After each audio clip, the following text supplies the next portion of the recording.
Hey, what's up? Welcome back to another video. Today we'll be taking a look at State of Decay 2. Highly recommend it. It's been a lot of fun. Been playing with my buds. We've had a blast in multiplayer and stuff like that. But I'll just be going over probably the best way to start off your game in State of Decay 2. It's going to involve several steps and stuff like that, but it's very informative. I hope you'll sit through this and really learn from it if you're interested in playing the game. But yeah, we're going to start off here. Usually at the beginning of the game, no matter who you choose as a character, where you spawn, you're going to have to do this quest. It just involves you getting some samples from plague zombies and bringing it back so you can cure your friend, because he got infected.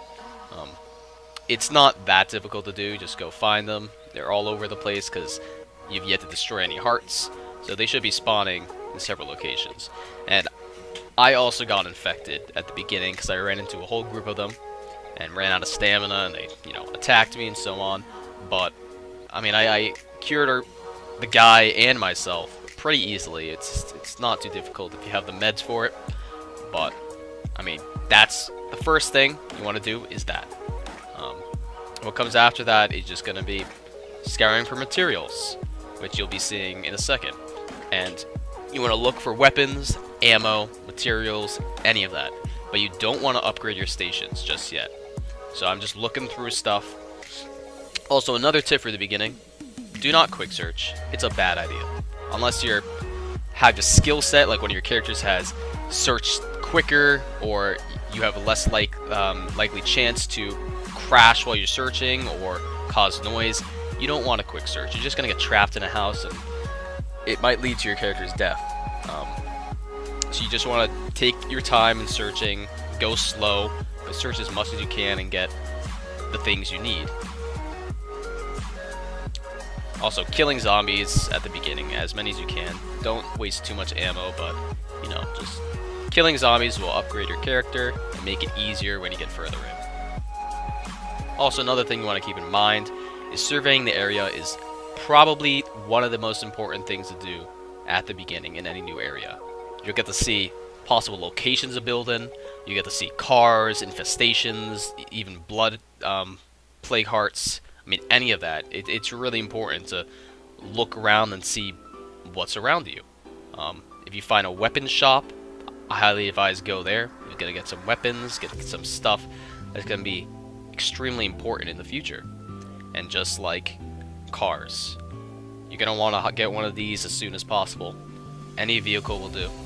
Preferably one like a cargo van where it can hold a lot of stuff and you can go out, come back with a lot more materials than if you took like a race car or something where it can hold like 3 slots or something. But I'm just refilling my gas right here. You don't want to get into a situation where you're in the middle of the street or something and a zombie comes out and eats you.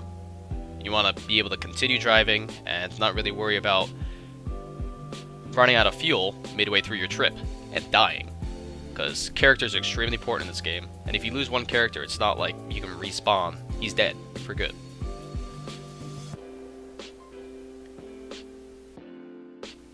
I'm not completely positive about this, but the pattern I've noticed for the game is day 1, you have zombies and plague zombies.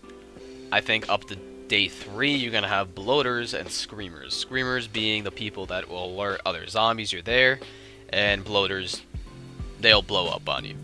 So you don't want to be near them, or hit them with a car because you'll die. Day 5 is when things get really interesting. You're going to get ferals, you're going to get juggernauts, all the special zombies. And those guys, they give a lot of influence, but they hurt. Like juggernauts will destroy your car, and ferals are fast and hard to hit. But up until those days, you want to be getting outposts like I just got there. You are going to be searching for fuel, for anything that will really help during that day. Your main objective is day 5. You want to be out destroying plague zombie hearts, destroying special zombies, just getting influence. That is your main objective, just getting influence. And up until that day, you want to help yourself in the future by looting fuel, by upgrading your character, by getting weapons, supplying your community with stuff that is going to be necessary for doing those things. Even if you get high value stuff like I've talked about before, you know, whiskey, that it's gonna be necessary for influence.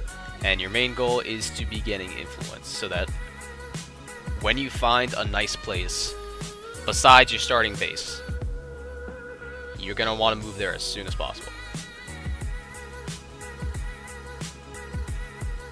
And the reason the starting base isn't very good, I mean, the location's fine, the walls are fine, all that stuff. I mean, it's gonna really affect your community's morale. Also, the amount of resources in that town are gonna slowly be depleted, because stuff doesn't respawn. So, stuff in your town is gonna be depleted. You're gonna get all the medical supplies, all the food, and you're just gonna run out. So, with the only 3 slots in your starting home, you're able to build, what, a garden, an infirmary, a workshop, and then you're just done. That's nothing. You're not going to be able to supply your community for long with 1 garden and nothing else. So you want to find a place with a lot more slots so you can get like 2 gardens up, a farm up. You can get workshop, a large infirmary, some beds, you know, get just other things to help yourself. And up until then, I mean, you can see me, I'm just getting weapons. I'm getting prepared to kill and get influence, so that when I find a base that suits my needs, and then I can settle down and have enough in there to supply myself instead of having to go out and find everything by myself. The beginning of the game might seem a little repetitive. You're going to be going out, getting materials, leveling up, and going back. I mean, it's not completely boring, I would say. You're still killing zombies, it's, you know, supplying your people with stuff, finding new weapons, and that could be exciting, but it's really important that you're getting these things done at the beginning of the game, because once it comes to day 5, and you come up against a Juggernaut, or some Ferals, and you have a pistol to kill them with, like, good luck. Because it's gonna be tough. And you'll see me fight a Juggernaut in a little bit, and those things, I mean, they hurt. And you're not going to want to face them with puny little weapons. They'll probably bounce off his stomach. You want to supply yourself, be prepared, so that day 5, when all those zombies come out, and so on, because it's only going to get harder, you're going to want to be prepared for that stuff. And it's going to involve getting outposts, like I'm showing right here. Because outposts, especially with materials and ammo, you can't grow that stuff. You can grow food. You can get the other things, the medical. You can switch food to medical in the garden. You can do that stuff. But ammo and materials are probably the most important at the beginning, because with materials you can build up quick, and with ammo you can kill quick. Also remember, like I've said before, surveying the area. It's extremely important. If you find more weapons, an area for weapons, if you find a shelter, especially a shelter, like if you're looking for a place to build, and you survey the area, and you find that place to build, then all you need is the influence. Moving, it's not difficult. It's not like you have to pack up your bags and move. That'll be done for you. Your cars, if they're parked in the parking lot at your base, they'll move as well. All the people will move as well. Your stuff, it will take away all the, like, if you use some stuff on a farm or infirmary, it will give you those materials back. And that goes with the outposts as well. So don't feel like you don't want to spend on outposts, because you can always get rid of it and get that influence back for later.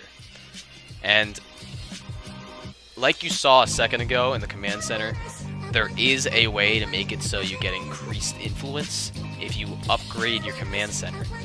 And I did this right before going and destroying some hearts like I'm doing now. And this is going to give me a lot more influence. It was tough.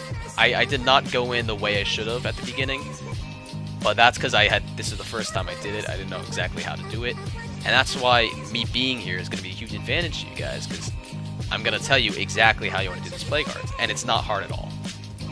But I am definitely struggling at the beginning, and I'm just throwing nades in because explosive damage, it does a lot to hearts. You know, just going in, throwing Molotovs at it, shooting it, never hit it. Try not to hit it if you can't help it, because hitting it will hurt yourself, and it won't do a ton of damage to it either.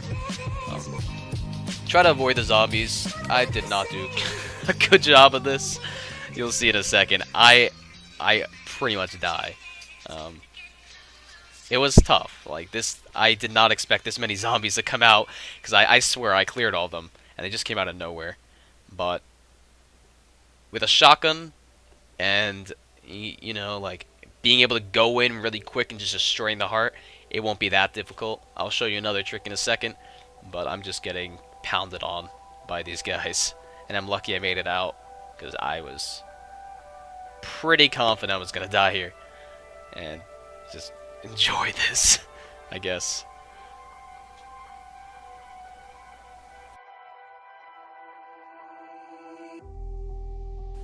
I was really trying my best here to dodge out of the way and just shoot them in the head.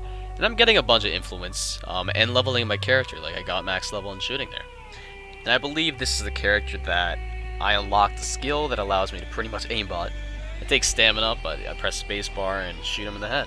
So leveling characters will really help, because in that situation, if I had the skill already unlocked, I would have gotten out easy. So I'm just gonna shoot this, and you usually get up 100 to 150 influence. It might be a multiplayer bonus, which is 150, and I think single player 100. But with the influence booster, which I've gotten up to 20%, you're just gonna increasingly get more influence from that. And as you see, I'm taking this to multiplayer as well. Once you run out of hearts in your own town, you're gonna want to continue to get some, because houses can get expensive. 1,500. I mean, a recommended price would be 1,500 up to 3,500 influence. I think I got my first one at 1,500, and it was definitely good enough. But you can always go better. I did not come fully prepared here, but I'm just gonna finish off destroying the heart with my gun, and then I ran out of ammo and did something stupid. I ran in and started meleeing it. It eventually got destroyed, but I got pretty injured. As you see, you get a lot of health down when you're hitting it. But if you saw at the beginning, the fireworks that we threw at the door, that is the ultimate strategy for destroying plague hearts. If you throw fireworks outside the house, it will lead them out, and in the time that they're outside, you want to run in and destroy the heart. Now, another method to get influence, which I'm showing right here, is finding special creatures, or zombies. And it's a little more difficult because you don't know exactly where they are, but he gives 50, which is half of a plague heart in single player. But he's also pretty difficult to fight, so keep in mind, I used a lot of ammo on this guy's head before resorting to melee, and he was tough.